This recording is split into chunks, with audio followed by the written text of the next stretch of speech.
नगरी हरिद्वार 2027 का कुंभ भव्य और दिव्य होने जा रहा है।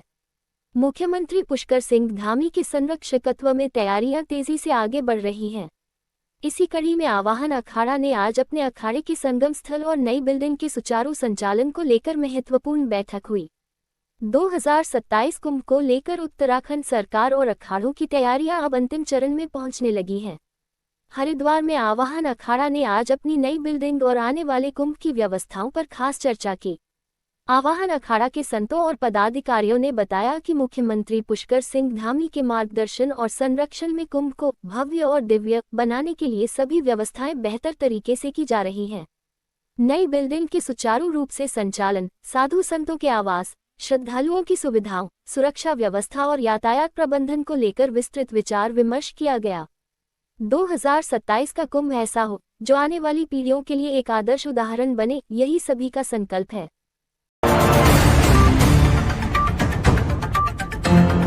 कुंभ भव्य हो और दिव्य हो और श्री पंचदशनाम आवाहन अखाड़े के समस्त पदाधिकारियों की आज यहाँ मीटिंग हो रही है अखाड़े में कि कैसे कुंभ को किया जाए और आने वाले संतों को कष्ट न हो, भक्तों को कष्ट न हो और एक अच्छा संदेश पर्यावरण के तहत जाए पूरी दुनिया में, जिससे पर्यावरण का भी नुकसान न हो।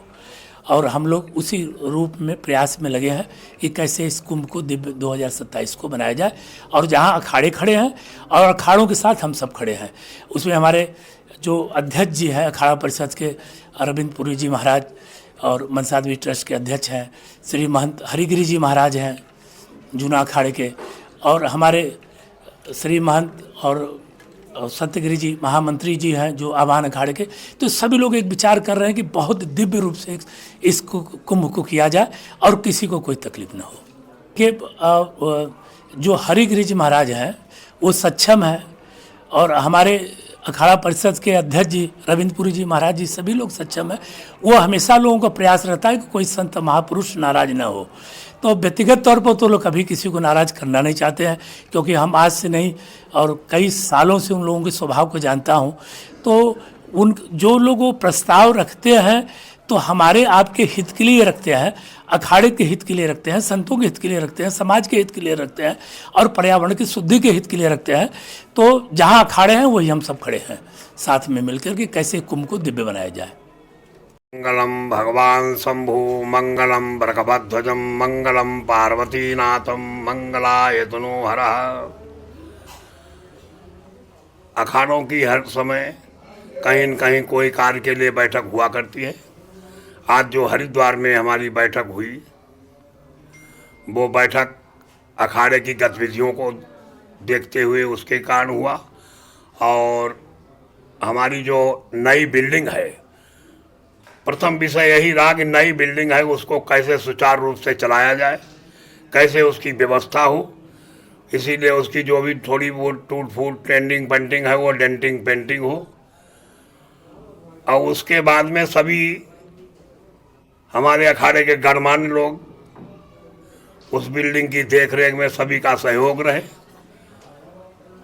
और बाद में हम उस बिल्डिंग को सुचारू रूप से चलाएं। इसी बात पर चर्चा हुई। आगे बहुत सी और बातें भी अखाड़े की चर्चा हुई और कुंभ के विषय में भी चर्चा हुई। कुंभ बहुत अच्छा और भव्य और दिव्य मनाया जाएगा। माननीय मुख्यमंत्री श्री पुष्कर धामी की अध्यक्षता में हम सभी अखाड़े उनके साथ में हैं। जूना आवाहन अग्नि 3 अखाड़े तो हम हमेशा साथ ही रहते हैं और वैसे 13 अखाड़ों का विषय है तो 13 अखाड़े इस बात पर सभी लोग सहमति अपनी जाहिर करेंगे। अतराज में हुआ था, प्रयागराज बहुत बड़ी जगह है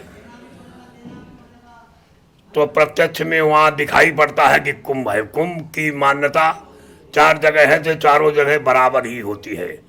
हर मुख्यमंत्री, हर प्रधानमंत्री, हर राष्ट्र का मतलब जो अध्यक्ष है हमारे, उनकी ये इच्छा रहती है कि कुंभ के ऊपर पूरे विश्व की नज़र होती है, इसलिए वो अच्छा ही हो। तो पुष्कर धामी जी हमारे यशस्वी माननीय मुख्यमंत्री जी इस कुंभ को दिव्य और भव्य ही मनाएंगे। संतों की ही बात सब मानी जाएगी अभी हमारी यहाँ बीजेपी की सरकार है, वो हिंदुत्व जागृत में रहते ही हैं, तो हिंदुओं के लिए जो भी कार्य होगा वो अच्छा ही होगा। और कुंभ जो है वो सांस्कृतिक पूरे भारत नहीं पूरे विश्व का इंटरनेशनल मेला है।